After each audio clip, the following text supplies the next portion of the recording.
сол шөре сөйлеп сүйгенге тілектеспіз. Денсаулығыңыз мықты болып өстіп шапқылап жүре беріңіз.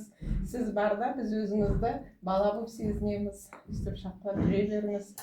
Алдына құда сіздер енді алыс сапарға келіп отырсыз. Әрі қарай тағы да olur ете бастап адамдарыңызға нұр жаусын. Өстіп келгенде тойға ғана келіңіз, той ғана болсын. Бәріміз жақсылықта ғана, тойда ғана бас қосып отырамыз. Ал мына Берік аға мен Раида жеңгем сіздерді де көрмегенімізге көп уақыт болды.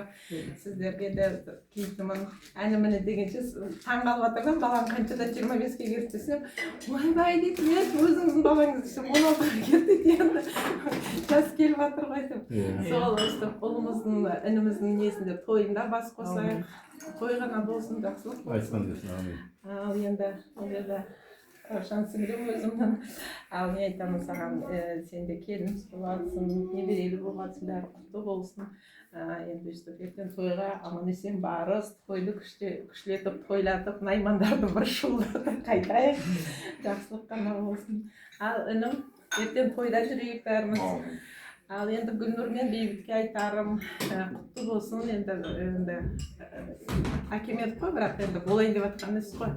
Құтты болсын келіндерің енді. Бірінші емес, екінші ғой, уже квадрат болайын деп отыр ғой. Сол немере сүйгендеріме тілектесін. Осы үйде тек қана той бола берсін, жақсылық бола берсін. Денсаулық мықты болсын. Осы денсаулықтың арқасында бәріміз жүрміз. Денсаулығымыз мықты болып, дастарханымыз жақсылыққа жайылып, сіз бізіміз таусылмай өстіп шапқылап жүре берейік. Үлкендеріміз өстіп ортамызда жүре берсін. Сол үшін алып қояйық деп айтпай ақ қояйық. Алып қояйық десін. Рахмет.